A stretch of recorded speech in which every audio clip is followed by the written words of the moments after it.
The moment before the future BLA cast the factory is to quiet the first thing you notice isn't the robots, it's the silence. Not the absence of sound, there's still the hum of high-voltage lines, the soft hiss of pneumatics, the distant echo of conveyor belts, but the human noise is gone.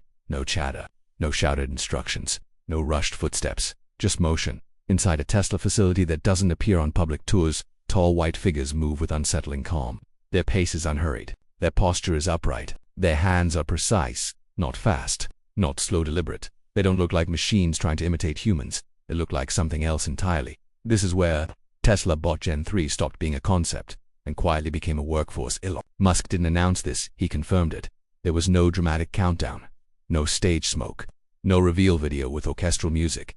Instead, it happened the way Elon Musk often does things when the technology is already real. A single sentence, a half smile, a correction. During a Q&A that was supposed to be about vehicle margins and battery supply chains, Musk leaned back and said, "Optimus is now doing tasks that would have been impossible for Gen 2. No applause followed. Most people didn't even catch it, but inside Tesla, that sentence landed like a shockwave, because Gen 3 wasn't just an upgrade, it was a threshold crossing. What changed wasn't hardware, it was behavior. Previous humanoid robots could walk, some could run, a few could lift boxes or turn valves.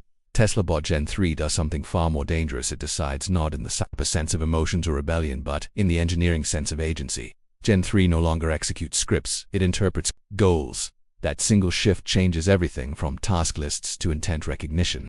Earlier generations of Optimus operated like advanced industrial machines. Every movement was part of a predefined loop. Pick up object A, move to point B, release. Gen 3 operates on intent layers. You don't tell it how to do something, you tell it what outcome you want. Clear this workspace, prepare the station for assembly, assist the technician. The robot figures out the rest. Not by guessing, by modeling the world in real time. Vision that doesn't just see, it understands. Tesla didn't add more cameras, they changed how cameras are used. Gen 3, Optimus runs a vision stack derived directly from Tesla's full self-driving neural architecture, but expanded into 3 dimensions in time. This isn't object detection, this is scene comprehension. The robot doesn't see a wrench, it sees a tool, its orientation, its expected use, whether it's misplaced, whether a human might need it next, and then it acts accordingly. Not instantly, appropriately. That distinction is everything. The human pause, problem solver. Of the hardest things to teach machines is hesitation. Humans pause naturally. We hesitate when something feels off. We slow down near uncertainty. Machines don't, or they didn't. Tesla engineers discovered early that speed wasn't the problem, judgment was. Gen 3 introduced what internally is called temporal friction modeling. In simple terms, the robot slows itself down when uncertainty increases. If a human steps nearby, motion decelerates. If an object isn't where it expects, if a task conflicts with a new variable, it pauses, not freezes, pauses. That's when workers stopped being afraid, the day humans stopped watching the robot at first. Tesla employees hovered, they watched every move. They kept their hands near emergency stops. They flinched. Then something changed. People turned away. They trusted it, not because they were told to, but because nothing went wrong. The robot didn't rush, didn't bump, didn't surprise anyone.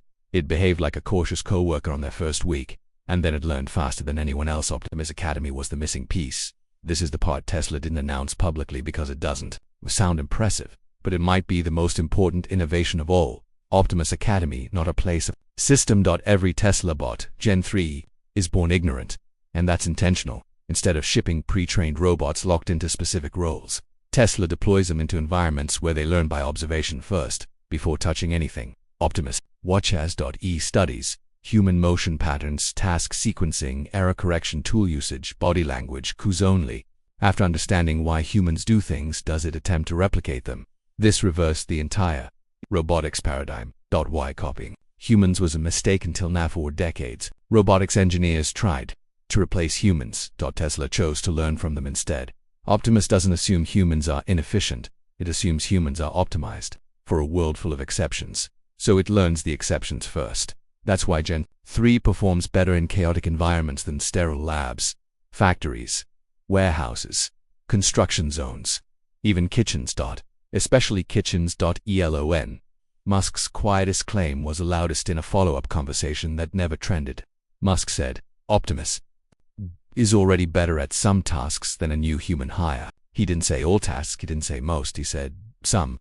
That honesty is what made engineers nervous, because those some tasks are the ones that usually take humans weeks to master, and Optimus learned them in hours. The labor equation just broke us is where the conversation stops being about robotics and starts being about economics. Optimus Gen 3 doesn't take breaks, doesn't get injured, doesn't forget training, doesn't quit, but more importantly,